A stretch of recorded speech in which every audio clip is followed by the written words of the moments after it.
Mark 1 அதிகாரம் 5ஆம் வசனத்திலே 15ஆம் வசனத்திலே இயேசு சொன்னார், பரலோக ராஜ்யத்தை குறித்து அவர் சொல்லும் பொழுது, காலம் நிறைவேறிற்று, தேவனுடைய ராஜ்யம் சமீபமாயிற்று, மனம் திரும்பி சுவிசேஷத்தை விசுவாசியுங்கள் என்று பிரசங்கம் பண்ணினார். எனக்கு அருமையானவர்களே, காலம் குறுகின காலம், மனுஷனுடைய காலம் மிக மிக குறுகினது. இந்த காலத்தில் பரலோக ராஜ்யத்தை குறித்த எண்ணமும், தேவன் சீக்கிரம் வரப்போகிறார், அவரை சந்திக்கிற எண்ணமும் நம்முடைய உள் மனதின் ஆழத்தில் அதிகமாய் உந்தி தள்ள வேண்டிய ஒரு நிலைக்குள்ளே, ஒரு காலத்திற்குள்ளே நீங்கள் நானும் வந்திருக்கிறோம். இது கடைசி காலம். காலத்தை அறிகிற ஒரு அறிவை தேவன் நமக்கு தர வேண்டும் என்று சொல்லி 90ஆம் சங்கீதத்திலே மோசே அழகாய் ஜெபிக்கிறார். எங்கள் நாட்களை என்னும் அறிவை எங்களுக்கு போதித்தரலும். இந்த கடைசி நாட்களிலே தேவன் நமக்கு கொடுத்திருக்கிற நாட்களை, காலத்தை, இதை அறிய, இதை குறித்த விளக்கத்தை புரிந்து கொள்ளுகிற ஒரு பிரசங்கம், ஒரு போதனை நமக்கு அதிகமாய் தேவை. அல்லேலூயா. இந்த மாலைவேளையிலே நான் உங்களோடு பகிர்ந்து கொள்ளும்படி என் மனதிலே ஆண்டவர் ஏவின ஒரு முக்கியமான காரியம், மனிதன் நித்தியமாய் படைக்கப்பட்டவன். மனிதனுடைய வாழ்க்கை என்பது இந்த பூமியோடு முடிந்து விடுகிறது அல்ல. ஒவ்வொரு மனிதனும் நித்தியமாய் வாழும்படி படைக்கப்பட்டிருக்கிறோம். மரணத்திற்கு பிற்பாடு நம்முடைய வாழ்க்கை எப்படி இருக்கும் என்று சொல்லி சில காரியங்களை உங்களோடு பேச போகிறேன். என்ன பாஸ்டர், ஏதாவது ஒரு ஆசீர்வாதமான செய்தி கொடுப்பீங்கன்னு பார்த்தீங்கன்னா, மரணத்துக்கு பிற்பாடு இருக்கிறதுலே பெரிய பிளஸிங் அதுதான். மரணத்திற்கு பிற்பாடு நாம் அடைய போகிற நன்மை இருக்கிறதே, நாம் அடைய போகிற மகிமை இருக்கிறதே, அதுதான் இருக்கிறதுல பெரிய பிளஸிங், பெரிய ஆசீர்வாதம். அது நம்முடைய வாழ்க்கையில் எப்படி நடக்கும்? மரணத்துக்கு பிற்பாடு ஒவ்வொரு மனிதனுடைய வாழ்க்கை எப்படிப்பட்டது என்பதை நான் வேகமாக சுருக்கமாக உங்கள் மத்தியிலே சொல்ல விரும்புகிறேன். மரணம் என்பது எல்லாருக்கும் பொதுவானது. எபிரேயர் 9:27 வாசிக்கிறோம், ஒரே தரம் மரிப்பதும் பின்பு நியாய தீர்ப்படைவதும் எல்லா மனுஷனுக்கும் நியமிக்கப்பட்டிருக்கிறது. 89ஆம் சங்கீதம் 48ஆம் வசனத்திலே, மரணத்தை காணாமல் உயிரோடு இருப்பவன் யார்? பிரசங்கி 8ஆம் அதிகாரம் 8ஆம் வசனத்திலே, ஆவியை விடாதிருக்கிறதற்கு ஒரு மனுஷனுக்கும் அதிகாரம் இல்லை, மரண நாள் மேல் ஒருவனுக்கும் அதிகாரம் இல்லை என்று அங்கே பிரசங்கி சொல்லுகிறார். ஆதியாகமம் 27ஆம் அதிகாரம் 2ஆம் வசனத்திலே யாக்கோபு சொல்லுகிறார், நான் முதிர் வயதானே, மரண இன்ன நாளில் எனக்கு நேரிடும் என்று நான் அறியவில்லை, நான் அறியேன் என்று சொல்லுகிறார். இந்த பூமியில பிறந்த நம் ஒவ்வொருவருக்கும் மரணம் என்று ஒன்று உண்டு. மரணத்தை கேட்கும் பொழுது சிலருக்கு பயம் வரலாம், ஆனால் மரணம் என்பது நிச்சயம், ஒவ்வொருவரும் சந்திக்க வேண்டிய ஒரு தருணம் அது. ஆகவே இந்த மரணத்தை குறித்த விளக்கத்தை நாம் தெளிவாய் அறிந்திருக்க வேண்டும். ஆயுட்காலத்தை பற்றி வேதம் நமக்கு என்ன சொல்லுகிறது? 90ஆம் சங்கீதம் 10ஆம் வசனத்திலே, ஒரு மனிதனுக்கு ஆயுட்காலம் 70 வருடங்கள் என்றும், பலத்தின் மிகுதியினால் 80 வருடங்கள், ஆனால் அது வருத்தமும் சஞ்சலமுமானது என்று எழுதப்பட்டிருக்கிறது. 2 நாளாகமம் 13ஆம் அதிகாரம் 20ஆம் வசனத்திலே, காலத்திற்கு முந்தின மரணம், அதாவது தேவன் அபியாவை அடித்தார், அவன் முந்தினதாகவே மரித்து விட்டான். காலத்திற்கு முந்தின மரணம். அநேகருடைய வாழ்க்கையிலே தேவன் அவர்களுக்கென்ற ஒரு காலத்தை வைத்திருந்தாலும் தாங்களாகவே மரணத்தை தேடிக்கொள்ளுகிற இப்படிப்பட்ட பிசாசின் ஆவிகள் மனிதனுக்குள்ளே நுழைந்து தற்கொலை பண்ணி மரணத்தை அவர்களே தேடிக்கொள்ளுகிறார்கள். காலத்திற்கு முன்பதாகவே மரிக்கிறார்கள். அதே 2 நாளாகமம் 24ஆம் அதிகாரம் 15ஆம் வசனத்தை நீங்கள் வாசிப்பீர்களானால், பூரண ஆயுசின் மரணம் என்று அங்கே சொல்லப்பட்டிருக்கிறது. யோய்தா தீர்க்காயுசுள்ளவனாய் அவன் மரித்தான் என்று எழுதப்பட்டிருக்கிறது. ஆக மொத்தம் மனிதனுக்கு மரணம் என்பது நிச்சயம். மரணத்திற்கு பிற்பாடு நம்முடைய வாழ்க்கை எப்படி இருக்கிறது என்பதை நாம் சிந்தித்து பார்க்க வேண்டும். 102ஆம் சங்கீதம் 11ஆம் வசனத்திலே தாவீது சொல்லுகிறார், என் நாட்கள் சாய்ந்து போகிற நிழலுக்கு ஒப்பாய் இருக்கிறது, புல்லை போல் பூத்து நான் உலர்ந்து போகிறேன் என்று அவர் சொல்லுகிறார். சங்கீதம் 103ஆம் சங்கீதம் 15ஆம் வசனம் 16ஆம் வசனத்தை நீங்கள் வாசித்து பார்த்தால், மனுஷனுடைய நாட்கள் புல்லுக்கோப்பாய் இருக்கிறது, வெளியின் புஷ்பத்தை போல் பூக்கிறான், காற்று அதன் மேல் வீசின உடனே அது இல்லாமற் போயிற்று, அது இருந்த இடமும் இனி அதை அறியாது என்று சொல்லப்பட்டிருக்கிறது. இப்படி அநேக வசனங்கள் நம்முடைய முடிவின் காலத்தை குறித்து தெளிவாய் சொல்லப்பட்டிருக்கிறது. எனக்கு அருமையான தேவ ஜனமே, இந்த பூமிக்குரிய ஆசீர்வாதங்களை மாத்திரம் தேடி கிறிஸ்துவின் மேல் நம்பிக்கை உள்ளவர்களாய் நாம் இருப்பதல்ல தேவனுடைய திட்டம். தேவன் நம்முடைய வாழ்க்கையின் முடிவிலே ஒரு நித்தியமான ஒரு ராஜ்யத்தை அவர் நமக்காக ஏற்படுத்தி இருக்கிறார், நமக்காக அவர் உண்டாக்கி இருக்கிறார்.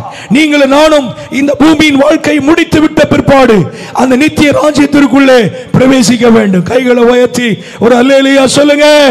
ஹalleluya. Death is not end. Death is not end, only bend. அது ஒரு வளைவு, அது ஒரு வளைவு. மரணம் என்பது ஒரு முடிவல்ல, அது ஒரு வளைவு. நீங்கள் நானும் மரணத்திற்கு பிற்பாடு நித்தியமாய் வாழும்படி அழைக்கப்பட்டிருக்கிறோம். நீதிமான் தன் மரணத்தின் மேல் நம்பிக்கை உள்ளவன் என்று நீதிமொழிகள் 14:32 தெளிவாய் சொல்லப்பட்டிருக்கிறது. நம்முடைய முடிவின் காலத்தை சிந்திப்பது மிக முக்கியம். கர்த்தருடைய நாமத்திற்கு மகிமை உண்டாவதாக.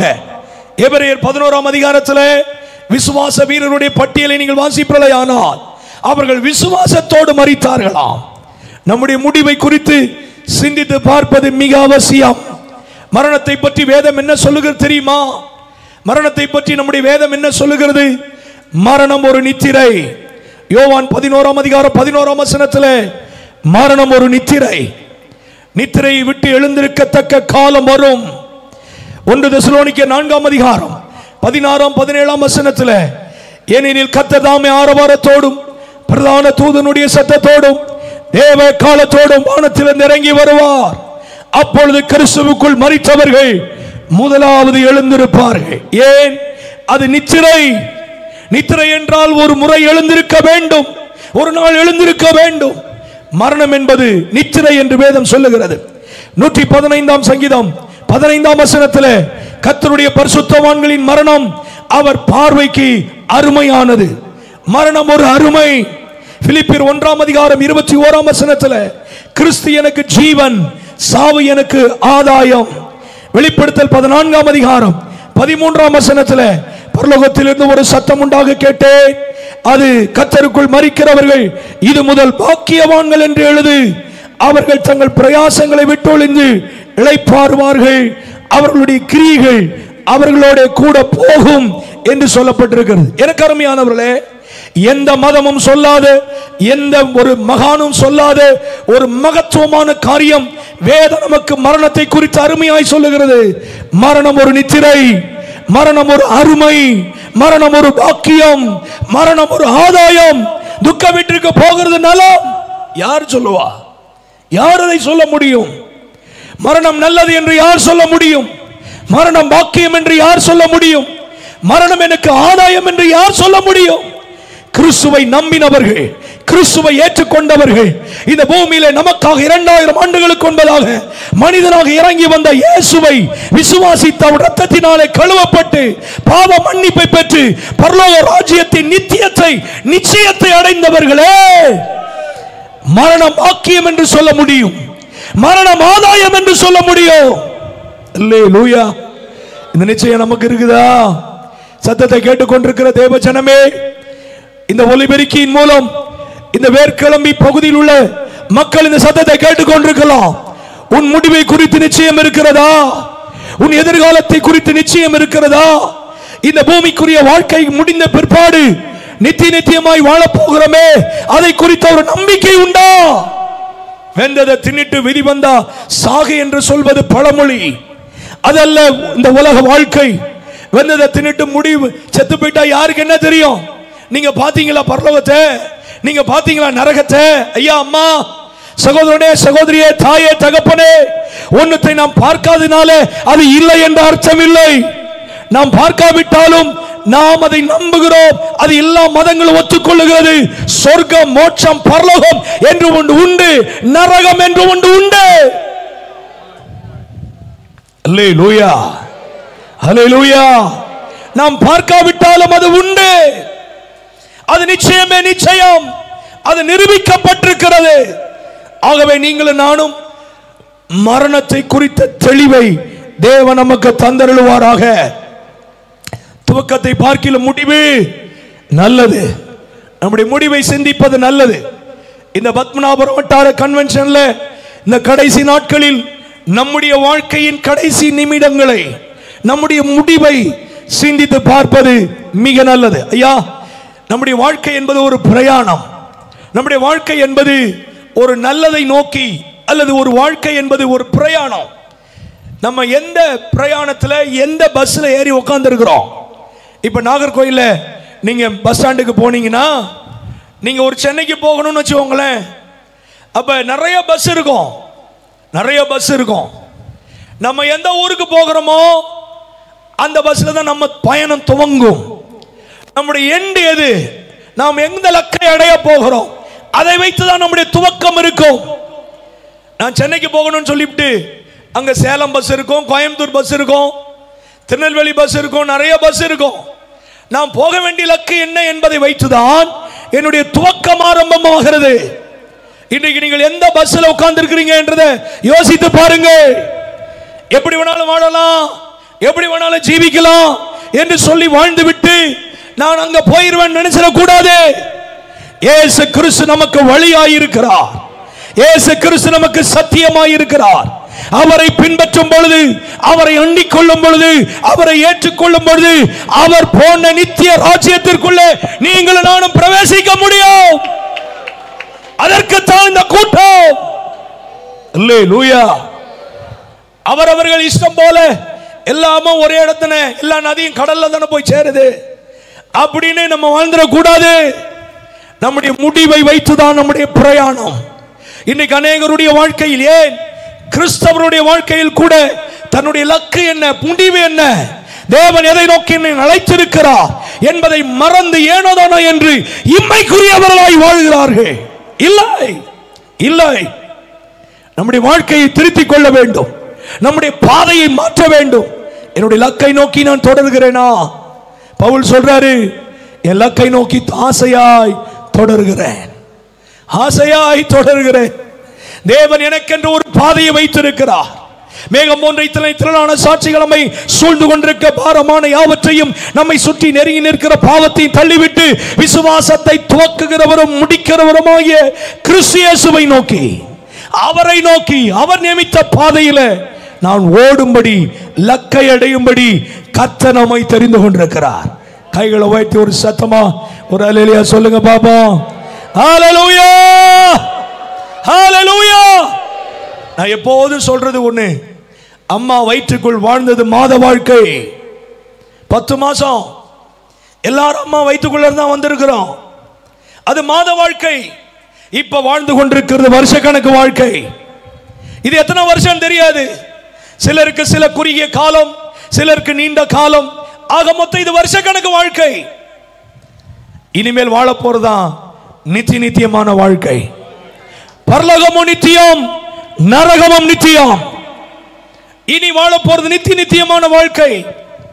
அம்மா வயிற்றுக்குள் வாழ்கிற அந்த வாழ்க்கையிலே அது இறந்த காலம். இப்ப வாழ்ந்து கொண்டிருக்கிற நிகழ்காலம்.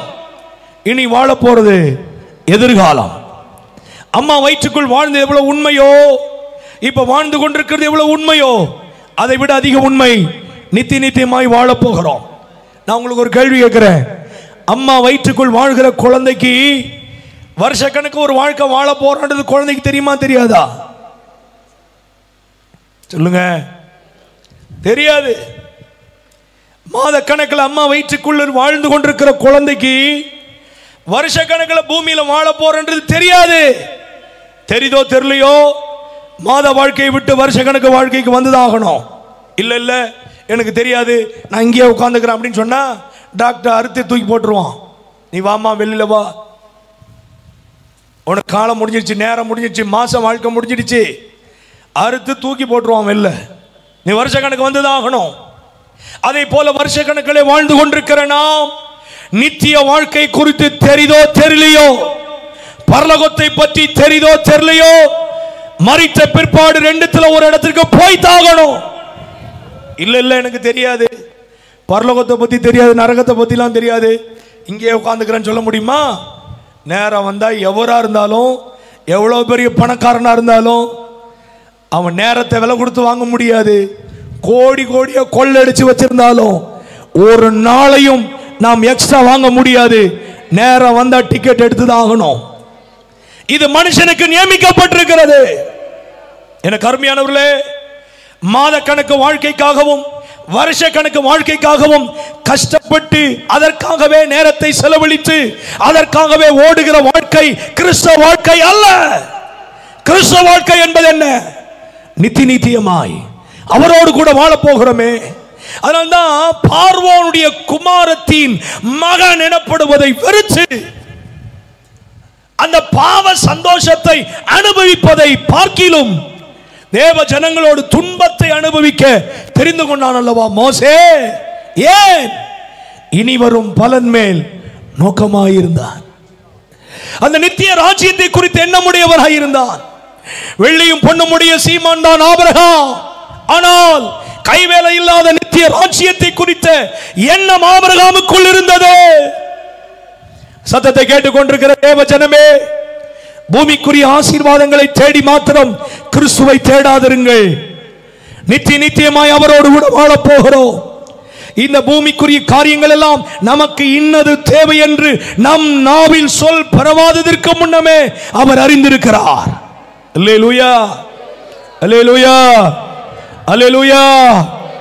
அதனால தான் இயேசு வந்தபோது சொல்றாரு, முதல் வார்த்தையே காலம் நிறைவேற்று, தேவனுடைய ராஜ்யம் சமீபமாயிற்று. லூக்கா 16ஆம் அதிகாரத்தில் நான் வாசிக்கப்பட்ட இந்த வேத பகுதிகளிலிருந்து சில காரியங்களை உங்களிடத்தில் வேகமாய் நான் சொல்லி முடிக்க போகிறேன். இந்த சம்பவம் நமக்கு நல்லா தெரியும். நான் ஏன் சத்தமாக பேசுகிறேன்னா, சத்தமாக பேசினா தான் என் தொண்டையில் இருக்கிற சத்தம் வெளியே வரும். இல்லாட்டா அவ்வளோ தூரம் பிடிச்சிருக்கு. அதனால தான் கொஞ்சம் சத்தமாக பேசுகிறேன். ஏன் இவர் கத்துறாரு அப்படின்னு நீங்கள் நினைக்கலாம். பிரசங்கத்தெல்லாம் விட்டுருவோம், வேறு எதையோ யோசிச்சுட்டு இருப்போம். நீங்கள் அப்படி யோசிக்கிறதுனால தான் இப்படி சொல்கிறார் நினைக்கிற ஆண்டவர். நல்லா கவனிங்க. லூக்கா 16ஆம் அதிகாரம் 19ஆம் வசனத்திலிருந்து 31ஆம் வசனம் வரை நாம் வேத பகுதியை வாசிக்க கேட்டோம். மரணத்திற்கு பிற்பாடு ஒரு மனிதனுடைய நிலை என்ன என்று ஆண்டவர் மிக அழகாய் அதிலே சொல்லி வைத்திருக்கிறார். நான் சில குறிப்புகளை மாத்திரம் வெறும் பாயிண்ட்டை மட்டும் சொல்கிறேன். நீங்கள் உட்காந்து வீட்டில் உட்காந்து அதை தியானித்து பாருங்கள். எல்லாத்தையும் விளக்கிறதுக்கு நேரம் இல்லை. நான் ஏன்னா கிட்டத்தட்ட ஒரு 20 குறிப்பு உங்கள்கிட்ட சொல்லணும். என்ன பாஸ்டர் 3 குறிப்பே ரொம்ப நேரம் ஆயிருமே? இல்லை, வெறும் பாயிண்ட் தான் சொல்லுவேன். நீங்கள் வீட்டில் போய் உட்காந்து யோசிச்சு பாருங்கள். முதலாவது, மரணத்திற்கு பிற்பாடு என்ன தெரியுமா? பெரிய அதிர்ச்சி என்ன தெரியுமா? நம்ம உயிரோடு இருப்போம். அதான் அதிர்ச்சியே. நம்ம உயிரோடு இருப்போம், நமக்கு ஜீவன் உண்டு. இந்த இந்த இந்த நமக்குள் இருக்கிற ஆவி ஆத்மாவுக்கு முடிவே கிடையாது. மகனே, நீ பூமியில் உயிரோடு இருக்கும் போதுன்னு சொல்றாரு. அப்படின்னா என்ன அர்த்தம்? அவன் அங்கேயும் உயிரோடு இருக்கான அர்த்தம். அப்படிதானே? ஐஸ்வர்யவானை பார்த்து சொல்றாரு, நீ பூமியில் உயிரோடு இருக்கும் போது என்னென்ன செஞ்சாது யோசிப்பார். ரெண்டாவது, நம்ம பரலோகத்துக்கு போனாலும் நரகத்திற்கு போனாலும் அல்லது பாதாளத்திற்கு போனாலும் பரதேசுக்கு போனாலும் ஃபுல் கான்சியஸ் இருக்கும். முழு அறிவு, ஃபுல் கான்சியஸ், சகலத்தையும் ஆராய்ந்து நிதானிக்கக்கூடிய, பழைய வாழ்க்கை நாம் எப்படி வாழ்ந்தோம் என்பதை அறிந்து கொள்ளக்கூடிய ஃபுல் நாலேஜ், ஃபுல் கான்சியஸ் கண்டிப்பாக இருக்கும். நிறைய பேர் சொல்லிட்டாங்க, மரணத்துக்கு பிற்பாடு யாருக்கு என்ன தெரியுங்க, தூக்கி போட்டு புதைச்சிருவாங்க அவ்வளவுதான் அப்படின்னு வாழ்றாங்க மனுஷர்கள். இல்லை, மரணத்திற்கு பிற்பாடு ஃபுல் கான்சியஸ் உண்டு. மூன்றாவது, மரணத்திற்கு பிற்பாடு அடையாளம் தெரியும். லாசர் யாரு, ஆபிரகாம் யாரு, ஐஸ்வர்யவான் யாரு, நம்மிடத்திலிருந்து போனவர்கள் யாரு, எல்லாம் அறிந்து கொள்ளக்கூடிய அடையாளம் தெரியும். இதை எல்லாத்தையும் விளக்கிறதுக்கு நேரம் இல்லை. உட்கார்ந்து அந்த அதிகாரத்தை திரும்ப திரும்ப வாசி பாருங்க. ஞாபக சக்தி இருக்கும். நான் என்னென்னலாம் பண்ணினேன், நினைவாற்றல் உண்டு. 16ஆம் அதிகாரம் 25ஆம் வசனத்திலே அதெல்லாம் சொல்றாரு, நீ பூமியில் எப்படி இருந்தன் என்பதை நினைத்துக்கொள். அப்படின்னா என்ன அர்த்தம்? நினைவாற்றல் உண்டு. மரணத்திற்கு பிற்பாடு ஒவ்வொரு மனிதனுக்கும் நினைவாற்றல் என்று ஒன்று உண்டு. ஆமென். இன்னும் சொல்ல போனா பேசும் ஆற்றல் உண்டு. பேச முடியும், பேச முடியும். ஐஸ்வர்யவான் பாதத்தில் இருந்து கொண்டு யார்கிட்ட பேசுறாரு? ஆபிரகாம்கிட்ட பேசுறாரு. ஆபிரகாமே, லாசர் அனுப்போம், ஆபிரகாமே, இவர் ஐஸ்வர்யவானும் செத்துட்டாரு, ஆபிரகாமும் செத்துட்டாரு. செத்தவன் செத்தவனோட பேசுறான். பாத்தீங்களா? என்ன அமைதியா இருக்கீங்க? செத்தவன் செத்தவனோட பேசுறான் பாருங்க. செத்த பிறகும் பேசும் ஆற்றல் உண்டு. செத்த பிறகு யாருக்கு என்ன தெரியும்? செத்த பிறகு யார் அதை பாப்பா? அப்படிலாம் நம்ம நினைக்கிறோம். செத்த பிறகு பேசுகிற ஆற்றல் உண்டு. ஆறாவது, எவ்வளவு தொலைவு இருந்தாலும் ஆவிக்குரிய கண்கள் திறக்கப்படும், பார்க்க முடியும். பாதாளத்தில் இருந்து கொண்டு பரதீசில் இருக்கிற லாசருவை பார்க்கிறான். பாதாளத்தில் இருந்து கொண்டு, பாதாளத்திற்கும் அதற்கும் பெரும் பிளவு உண்டு. நீங்க வீட்டில் போய் உட்கார்ந்து யோசிச்சு பாருங்க. அப்பதான் கண்கள் திறக்கப்படும், அப்பதான் தூர பார்வை உண்டாகும். அது மட்டுமல்ல, மரணத்திற்கு பிற்பாடு ஆணும் இல்லை, பெண்ணும் இல்லை, ஆவியும் இல்லை. யோசிச்சு பாருங்க. மரணத்துக்கு பிற்பாடு பரலோகத்திலும் சரி நரகத்திலும் சரி அங்கே பெருக்கம் இல்லை, ஆண் என்றும் இல்லை, பெண் என்றும் இல்லை, ஆவியாவும் இருக்க மாட்டாங்க. செத்த பிறகு லூக்கா 16ஆம் அதிகாரம் 22ஆம் வசனத்துல லாசரு செத்த உடனே யார் தூக்கிட்டு போறா? தேவ தூதர்கள் அவனை கொண்டு போனார்கள். ஆனா இவனை யார் கொண்டு போவான்னு நினைக்கிறீங்க? ஐஸ்வர்யவான சாத்தானின் தூதர்கள் கொண்டு போவார்கள். நல்லா யோசிச்சு பாருங்க. நம்முடைய முடிவின் நாளில் யார் வருவான்னு யோசிச்சு பாருங்க. என் முடிவை சிந்திக்கணும். எப்படி வேணாலும் வாழலாம், ஆண்டவர் என்ன கூட்டு போயிடுவார் அப்படின்னு நினைச்சிடாதீங்க. நாம் உயிரோடு எழும்பணும். கிறிஸ்துவுக்குள் மரித்தவர்கள் ஒருவேளை இயேசு கிறிஸ்துவின் வருகைக்கு முன்பதாக நாம் மரித்து போய்விட்டால் உயிரோடு ஒரு நிமிஷத்தில் எழும்ப வேண்டும். யார் எழும்ப முடியும்? தகுதி உள்ளவர்கள் மாத்திரமே. அதனால்தான் பிலிப்பியர் 3ஆம் அதிகாரம் 10ஆம் வசனத்திலே பவுல் மிக அழகாய் எழுதுகிறார், எப்படியாயினும் நான் மரித்தோரிலிருந்து உயிரோடு எழும்புவதற்கு தகுதியாகும்படிக்கு. பிலிப்புக்கு எழுதும்பொழுது, நிருபத்தை எழுதும்பொழுது பவுல் அப்போஸ்தலனுக்கு ஏறத்தாழ 57-58 வயது. அப்போஸ்தலனாகிய பவுல் 62 வயது வரை உயிர் வாழ்ந்திருக்கிறார். தன்னுடைய 58வது வயதிலே சிறைச்சாலையில் இருக்கும் பொழுது எழுதப்பட்ட நிருபம். இவர் இந்த நிருபத்தை எழுதும் பொழுது பவுலினுடைய ஆவிக்குரிய அனுபவங்களை நீங்கள் யோசித்து பார்த்தால் நம் மனதில் எட்ட முடியாத ஆவிக்குரிய அனுபவங்கள் அவருக்கு உண்டு. நம்மை போல விசேஷமாய் ரட்சிக்கப்பட்ட தேவ மனிதன், தேவனுடைய சத்தத்தை நேரடியாய் கேட்டவர், சவுலே சவுலே என்று தேவனால் அழைக்கப்பட்டவர். அது மாத்திரமல்ல, அவர் தேவனால் வல்லமையாய் பயன்படுத்தப்பட்ட தேவ மனிதர். தேவனுக்காக பல பாடுகள் பட்டவர், தேவனுக்காக பல ஊழியங்களை நடப்பித்தவர், தேவனுக்காக சபைகளை ஸ்தாபித்தவர், ஊழியர்களை உருவாக்கினவர், நிருபங்களை எழுதினவர், மிஷனரி பிரயாணம் போனவர், ஆண்டவருக்காக பல பாடுகளை பட்டவர், 3ஆம் ஆனவரை எடுத்துக்கொள்ளப்பட்டவர், மனுஷர் பேசப்படாத தூதர் பாஷைகளை கேட்டவர். அவர் கச்சை கூட வல்லமையினால் நிறைந்திருந்தது. மரித்தவர்களை உயிரோடு எழுப்பினவர். அவர் சொல்றாரு, எப்படியாயினும் நான் மரித்தோரிலிருந்து உயிரோடு எழும்புவதற்கு தகுதியாகும்படிக்கு. எனக்கு அருமையான தேவ ஜனமே, நாம் சாதித்த சாதனைகளோ, நாம் பண்ணின ஊழியங்களோ மரித்து உயிரோடு எழும்புவதற்கு தகுதியாகிவிட்டது என்று நினைத்து விடக் கூடாது. நாம் யாராயிருந்தாலும், எத்தனை சாதனைகள் சாதித்தாலும், எத்தனை ஊழியங்கள் செய்தாலும், எத்தனை காரியங்கள் ஆண்டவருக்காக பட்டாலும், அதற்கு மேலாக தான் நாம் உயிரோடு எழும்புவதற்குரிய தகுதி என்று ஒன்று இருக்கிறது. அதனால்தான் கொலோசியருக்கு பவுல் எழுதும் பொழுது, ஒளியில் உள்ள பரிசுத்தவான்களுடைய சுதந்திரத்தில் பங்கடைவதற்கு நம்மை தகுதி உள்ளவராக்கினவரும். அல்லேலூயா, அல்லேலூயா. ஒளியில் உள்ள பரிசுத்தவான்களுடைய சுதந்திரத்தில் பங்கடையணும்னா தகுதி வேணும். என்ன தகுதி நம்மள்ட்ட இருக்குது? சங்கீதத்தில் வாசி பார்த்தீங்கன்னா, வேதத்தை சொல்றதுக்கே உனக்கு தகுதி இல்லை, என் வேத வசனங்களை எடுத்துரைப்பதற்கு உனக்கு என்ன நியாயம் உண்டு? அதை பிரசங்கம் பண்றதுக்கு நியாயம் கிடையாது. உயிரோடு எழும்புவதற்கு என்ன தகுதி? அதனால நான் உங்களை பயமுறுத்தல. கிறிஸ்தவ வாழ்க்கை என்பது கடினமுள்ள வாழ்க்கை அல்ல, கவனமுள்ள வாழ்க்கை, எச்சரிப்பான வாழ்க்கை, ஜாக்கிரதையான வாழ்க்கை, தெளிந்த புத்தி உள்ள வாழ்க்கை. இந்த வாழ்க்கையை ஒவ்வொரு நாளும் சீர்தூக்கி பார்த்து நம்மை நாமே நிதானித்து அறிந்து இயேசுவை போல மாறுகிற ஒரு பக்தி உள்ள வாழ்க்கை.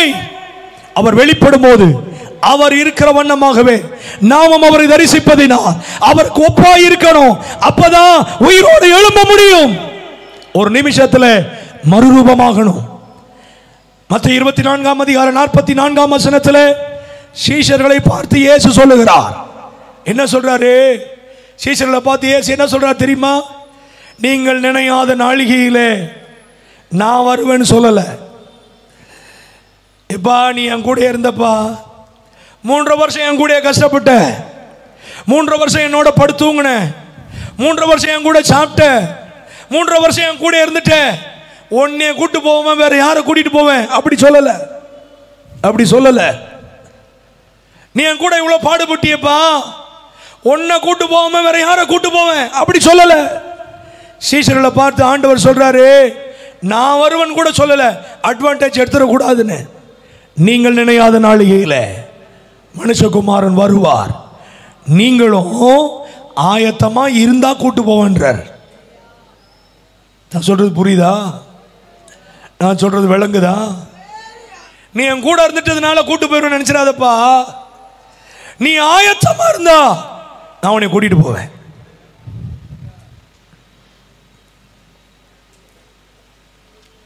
எனக்கு நிறைய பாட்டு பாடணும்னு தோணுது, ஆனால் தொண்டை ஒத்துழைக்க மாட்டேது. நம்ம ஆயத்தமா இருந்தா, ஆயத்தமுள்ளோரை ஆகாயம் சேர்க்கவே அவரே வாராரே. ஆயத்தமுள்ளோரை ஆகாயம் சேர்க்கவே அவரே வாராரே. இயேசுராஜன் வேகம் வாராரே. மேகமீதில் இயேசுராஜன் வேகம் வாராரே. ஆயத்தமுள்ளோரை ஆகாயம் சேர்க்க அவரே வாராரே. ஆயத்தமுள்ளோரை ஆகாயம் சேர்க்க அவரே வாராரே. இயேசுராஜன் வேகம் வாராரே. ஆமென். ஹல்லேலூயா. பரலோகம் பாதாளத்தை குறித்து நம்ம யோசித்தோம்னா என்ன அருமையா இருக்கும் தெரியுமா? பரலோகம் என்பது நாம் தேற்றப்படுகிற இடம். அந்த 16ஆம் அதிகாரம் 25ஆம் வசனத்தில் லாசருவை குறித்து ஆண்டவர் சொல்றார், அவன் தேற்றப்படுகிறான். ஆனால் நரகத்தில் பாதாளத்தில் தேற்றுவதற்கு ஒருவரும் இருக்க மாட்டார்கள். எனக்கு அருமையான தேவ ஜனமே, இந்த சத்தத்தை கேட்டுக்கொண்டிருக்கிற, ஆன்லைன்ல பார்த்து கொண்டிருக்கிற தேவ ஜனமே, நரகத்தை குறித்து நாம் அறிந்திருக்க வேண்டும். நரகம் ஒரு வேதனை உள்ள இடம். நரகம் என்பது ஒரு அவியாத அக்கினி உள்ள இடம். நரகம் என்பது புழுக்கள் உள்ள இடம். நரகம் என்பது பற்களை கடித்து ஒரு வெறியோடு அலைகிற இடம். நரகம் மோசமான இடம். அவியாத அக்கினி, அழியாத புழுக்கள், மகா பயங்கரமான இடம் நரகம். நரகம் மனிதனுக்காக உண்டாக்கப்பட்டது அல்ல. நரகம் பிசாசுக்காக, அவன் தூதனுக்காக உண்டாக்கப்பட்டது. ஆனால் பிசாசு இந்த நாட்களிலே மனிதர்களையும் நரகத்திற்கு கொண்டு போக வேண்டும் என்று சொல்லித்தான் மனிதர்களை பாவத்திலே நடத்துகிறான். இயேசு கிறிஸ்து அந்த பாவத்தில் நம்மை விடுதலை ஆக்குகிறார். நரக ஆக்கினைக்கு நம்மை விடுதலை ஆக்குகிறவர். நரகம் அவியாத அக்கினி. நரகத்துக்கு போயிட்டா அங்க மரணம் கிடையாது. நான் சொன்னேன் ரெண்டுமே நித்தியமானது. நரகத்தில் எப்படி இருப்பாங்க மனுஷனுங்க? கற்பனை பண்ணி பாருங்க. அவியாத அக்கினி. இந்த தந்தூரி, இந்த கிரில் சிக்கன் இருக்கு தெரியுமா? எங்க கிரில் சிக்கன் சாப்பிட்ருக்கீங்களா? சாப்பிடாம நம்ம இங்கே யாரும் இருக்க மாட்டோம். ஹோட்டலுக்கு போனால் ஒரு கிரில் கிடைக்குதான்னு கேட்போம். அது ஒரு கம்பியில் மாட்டி அது அப்படியே சுற்றிக்கிட்டே இருக்கும். அதுதான் நரகம். கிரில் சிக்கன் சாப்பிடும் போதெல்லாம் இந்த ஞாபகம் வரணும். நரகத்துக்கு போயிட்டோம்னா அவ்வளோதான் கதைன்னு. அதுவும் கரெக்டாக வெளியில் வச்சிருப்பான் பாருங்க, சுத்துற மாதிரியே. அதை யோசிக்கணும். நரகம் அப்படிதான். அவியாத அக்கினி, புலம்புகிற இடம். ஐயோ நாட்களை வீணடித்து விட்டனே, காலத்தை ஒன்றுமில்லாமல் ஆக்கிவிட்டனே. புலம்புகிற இடம். பிசாசுக்கு அவன் தூதர்களும் நிறைந்திருக்கிற இடம். ஆனால் பரலோகம் அப்படி இல்லைங்க, மகிழ்ச்சி நிறைந்த இடம். அல்லேலூயா. பரிசுத்தவான்களுடைய ஐக்கியம் அங்கே உண்டு. அங்க தேவன் இருப்பார், அங்க தேவ தூதர்கள் இருப்பார்கள். அது பெரிய பரலோகம், ஒரு மகிமையான இடம். பரம எருசலேமே, பரலோகம் விட்டிறங்குதே, அலங்கார மணவாட்டியாய் அழகாக ஜொலிச்சிடுதே. பரம எருசலேமே, பரலோகம் விட்டிறங்குதே, அலங்கார மணவாட்டியாய் அழகாக ஜொலிச்சிடுதே.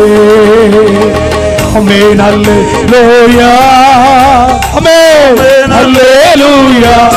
ஓரே ஆமென் அல்லேலூயா, ஆமென் அல்லேலூயா, ஆமென் அல்லேலூயா, ஆமென் அல்லே. கை தட்டி தான் பாடுங்களே. ஆமென் அல்லேலூயா, ஆமென் அல்லேலூயா, ஹalleluya. நரகத்துல தாகம் எடுக்கும், ஆனா தண்ணி இருக்காது. என்ன இருக்காது?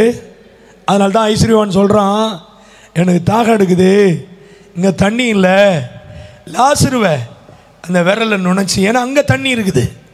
பரலோகத்திலே ஜீவ விருட்ச கனிகள் உண்டு. பரலோகத்தில் பசி எடுக்காது, தாகம் எடுக்காது, ஆனா தண்ணி இருக்கும், ருசியுள்ள கனிகள் இருக்கும். ஆனா நரகத்தில் பசி எடுக்கும், தாகம் இருக்கும், சாப்பாடு இருக்காது, தண்ணி இருக்காது. இதான் நரகம். ஐஸ்வர்யவான் சொல்றான், ஒரு சொட்டு தண்ணிய தொட்டு என் நாக்கில் விடும்படி லாசர்கிட்ட கொஞ்சம் சொல்லும். அப்ப ஆபிரகாம் என்ன சொல்றாரு? நீ பூமியில் இருக்கும்போது நன்மைகளை அனுபவிச்சல, பூமியில் இருக்கும்போது கூல்ட்ரிங்க்ஸா குடிச்சில்ல, அதை நினைச்சுக்கொண்டாரு. வாசி பார்த்தீங்களா? இந்த வசனத்தை வாசி பார்த்தீங்களா? பூமியில் இருக்கும்போது இந்த இவன் மேஜையில் அடியில் உட்கார்ந்திருந்தா இவனை நீ நினைக்கலையப்பா, இவனுக்கு ஒரு தண்ணி கொடுக்கலையே, இவனுக்கு ஒரு சாப்பாடு கொடுக்கலையே, நீ கூல்ட்ரிங்க்ஸா குடிச்சிட்டு இருந்தியப்பா, அதை நினைச்சுக்கோ. இரக்கம் உள்ளவனுக்கு தான் இரக்கம் பாராட்டப்படும். தயவுள்ளவனுக்கு அவர் தயவுள்ளவர். ஆனா நரகத்துக்கு போயிட்டா எந்த தயவும் கிடையாது, பாதாளத்துக்கு போயிட்டா எந்த இரக்கமும் கிடையாது. நரகம் மோசமான இடம். பரலோகத்திலே பசி தாகம் இருக்காது, ஆனால் ஜீவ விருட்சத்தின் கனிகள் உண்டு. ஜீவ தண்ணீர் உள்ள நதிகள் அது ஓடும். அல்லேலூயா. இவனுக்கு பாருங்களேன், பாதாளத்துக்கு போய் தான் ஆத்ம பாரமே வருது. யாருக்கு? ஐஸ்வர்யவானுக்கு. இந்த பூமியில் இருக்கும்போது ஆத்ம பாரம் வரல. இந்த 4 நாள் கூட்டத்தில் ஒரு ஆள், புது ஆளை நான் கூட்டிட்டு வந்தவங்க மட்டும் கை தூக்கும் பார்ப்போம். இந்த 4 நாள் கூட்டத்தில் ஒரு ஆளை, ரட்சிக்கப்படாத ஒரு ஆளை இந்த 4 நாள் கூட்டத்தில் நான் கூட்டிட்டு வந்தான்றவங்க கை தூக்கும் பார்ப்போம். ஒரே ஒரு ஐயா கை தூக்குறாரு. ஐயா உங்களுக்கு ரொம்ப நன்றி. மீதி எல்லாரும் ஆத்ம பாரம் எங்க வரும் தெரியுமா?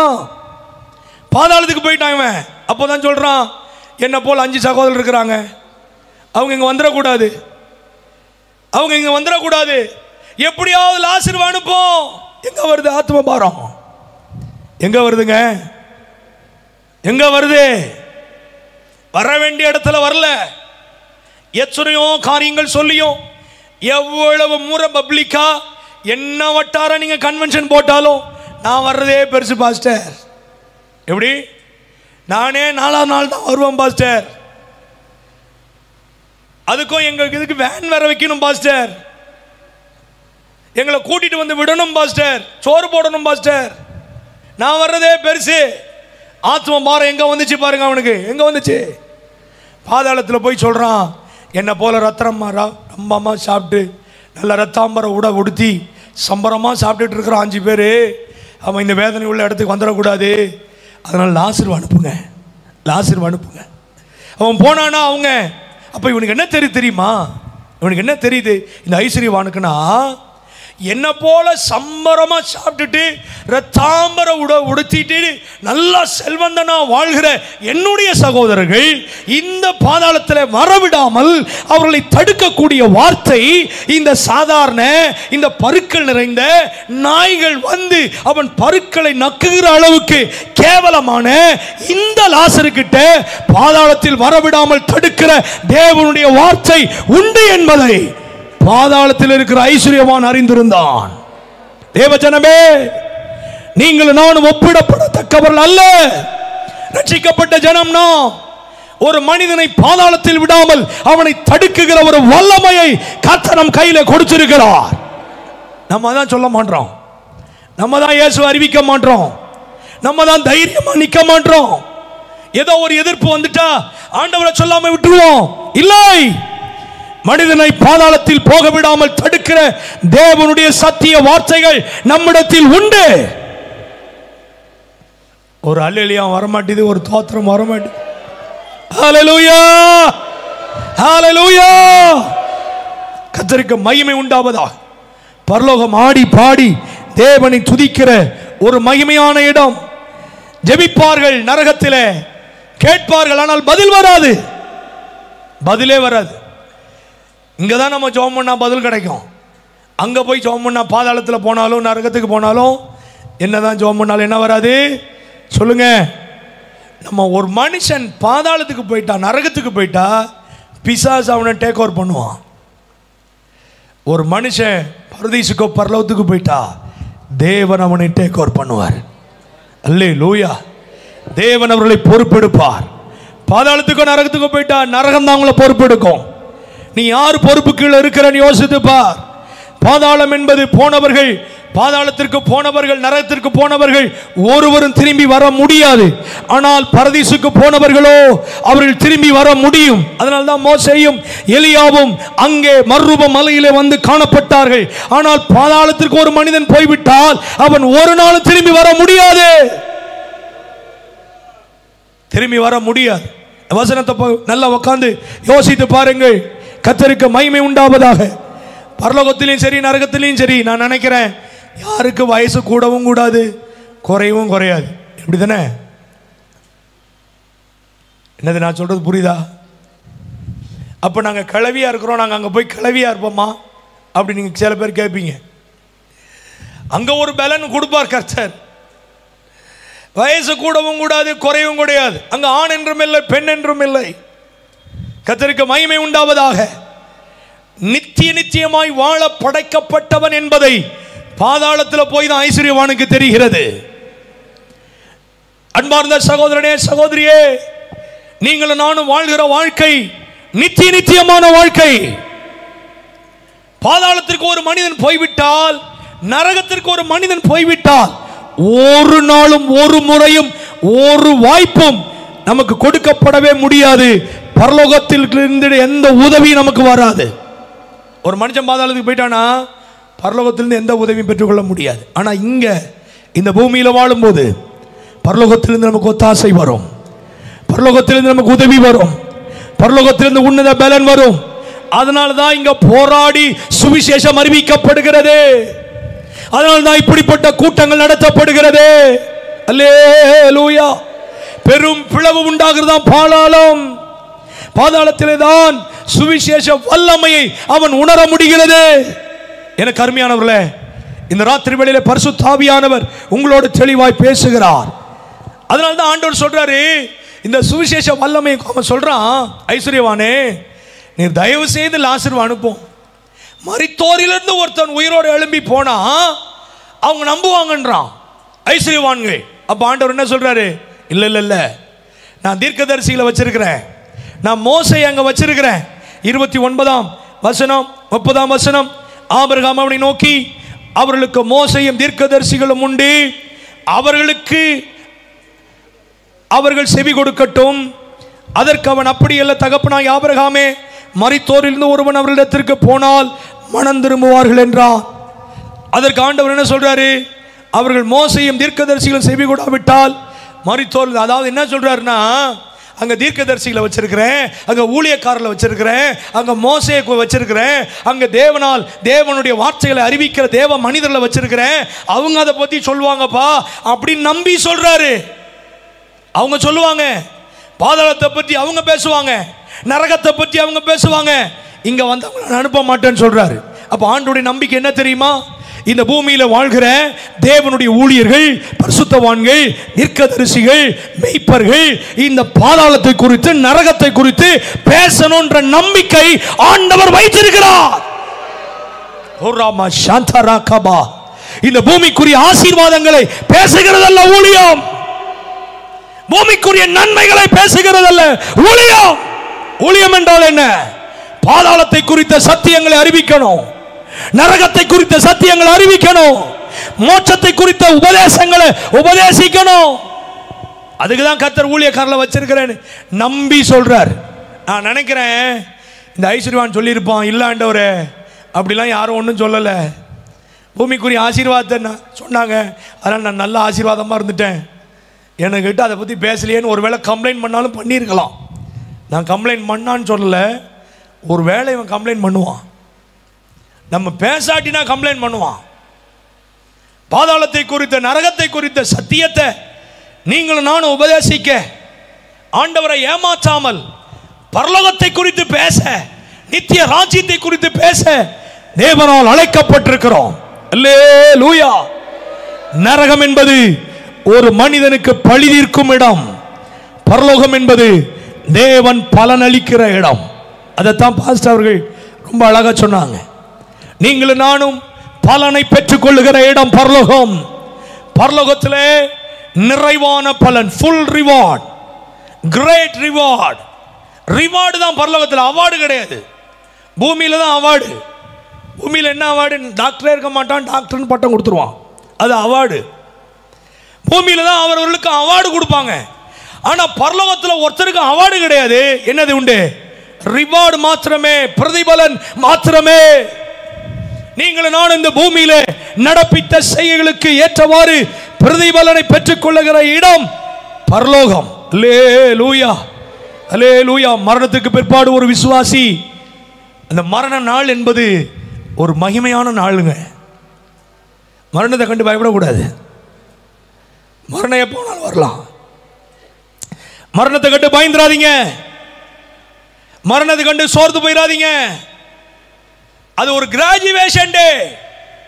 தேவனுடைய பிள்ளைகளுக்கு, உண்மையான ஓட்டத்தை ஓடினவர்களுக்கு, விசுவாசத்தை காத்துக்கொண்டவர்களுக்கு, நித்திய ராஜ்யத்தை குறித்த எண்ணம் உடையவர்களுக்கு டெத், அந்த டே எப்படி தெரியுமா? அது கிராஜுவேஷன் டே, பட்டமளிப்பு விழா. அல்லேலூயா, பட்டமளிப்பு விழா. ஒரு பையன் தன்னுடைய எக்ஸாமுக்காக கஷ்டப்பட்டு பணங்களை செலவழித்து அவன் போய் தனியா உட்கார்ந்து இரவெல்லாம் பகலெல்லாம் படிச்சு படிச்சு படிச்சு கண்கள் பூத்து போய் அதனால வியாதிப்பட்டு, ஆனாலும் கஷ்டப்பட்டு படித்து பணங்களை செலவழிச்சு குடும்பத்தை விட்டு எல்லாவற்றையும் விட்டு தனியா போய் ஹாஸ்டல்ல தங்கி அங்க இங்கேயும் போய் கஷ்டப்பட்டு படிச்சுட்டு அந்த பட்டமளிப்பு விழாவில் வந்து நிற்கும் போது அவன் பட்ட கஷ்டம்லாம் ஒண்ணுமே தெரியாது. அவன் இவ்வளவு தூரம் காசு செலவு பண்ணோமே, ராத்திரி பகலா கண்ணு முழிச்சோமே, இவ்வளவு வேதனைப்பட்டோமே, இவ்வளவு குடும்பத்தை இழந்தோமே, ஒண்ணுமே தெரியாது. எப்ப தெரியுமா? இந்த பரிசு பெறும் நாள்ல, அந்த பட்ட பெறும் நாள்ல. அதுதாங்க மரணம், அதுதான் மரணம். அல்லேலூயா, அல்லேலூயா. ஆமா, அதுதான் மரணம். 23ஆம் சங்கீதத்தில் அப்படித்தானே வாசிக்கிறோம். மரணத்தை கண்டு பயப்பட வேணாம்ல, கர்த்தருடைய நாமத்திற்கு மகிமை உண்டாவதாக. மரணம் என்பது அது ஒரு விடுதலையின் நாள், டெலிவரன்ஸ் டே. என்ன டெலிவரன்ஸ்? நம்முடைய வாழ்க்கையில் 3 விதமான விடுதலை உண்டு. ஒன்று பாவத்திலிருந்து விடுதலை, இன்னொன்று பாவ வாழ்க்கையிலிருந்து விடுதலை. ஏற்கனவே ஆண்டவர் ஒரு இரத்தத்தினாலே நம்மை கழுவி பாவத்திலிருந்து விடுதலை கொடுத்திருக்கிறார். ஆனாலும் சில சில தவறுகள் நம்ம வாழ்க்கையில வரும், அது பாவ வாழ்க்கை. இந்த பாவ வாழ்க்கையிலிருந்து நம்மை விடுதலையாக்க ஆண்டவர் சத்தியத்தின் மூலம் நம்மை விடுதலையாக்குகிறார். சத்தியத்தை அறிவீர்கள், சத்தியம் உங்களை விடுதலையாக்கும். பாவ வாழ்க்கையிலிருந்து விடுதலை. ஆனால் பாவ பிரசன்னத்திலிருந்து ஒரு விடுதலை உண்டு. அது எப்பனா? தேவனுடைய பிள்ளைகள் இந்த பூமியின் ஓட்டத்தை முடித்து பரலோகத்திற்குள்ளே போகும்போது தான் பாவ பிரசன்னத்திலிருந்து விடுதலை. அல்லேலூயா. அப்ப மரணம் என்பது என்ன? விடுதலை என்னாள். பாவ பிரசன்னத்திலிருந்து கர்த்தர் ஒரு விடுதலையை கொடுக்கிறார். பரிசு பெறும் நாள்.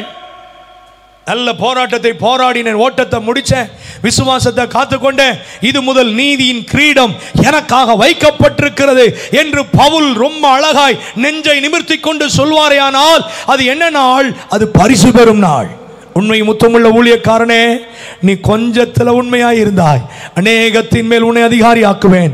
நீ எஜமானுடைய சந்தோஷத்திற்குள்ளே பிரவேசின்னு சொல்றாரு. அந்த சந்தோஷமான அந்த பரிசு பெறும் நாள். அல்லேலூயா, அல்லேலூயா. கர்த்தருடைய நாமத்திற்கு மகிமையும் ஸ்தோத்திரமும் கனமும் உண்டாவதாக. ரட்சிக்கப்படாதவர்களுடைய நிலை மரண நாள் எப்படி தெரியுமா இருக்கும்? அவர்கள் பயந்து நடுங்கும் நாள். நான் எத்தனையோ உதாரணங்களை சொல்லிக்கொண்டே போகலாம், நேரமாகிவிட்டது. நல்ல கவனிங்க. நீங்கள் வேதத்தில் உள்ள அத்தனை பேருடைய முடிவின் காலத்தை நீங்கள் சிந்தித்து பார்த்தால் அவருடைய வாழ்க்கை எப்படி தெரியுமா முடிஞ்சது? அவருடைய முடிவின் காலம் மிக பயங்கரமான காலம். வால்டர் என்று சொல்லப்படுகிற ஒரு மனிதன், அவன் தான் பிரான்ஸ் தேசத்தினுடைய மன்னன்.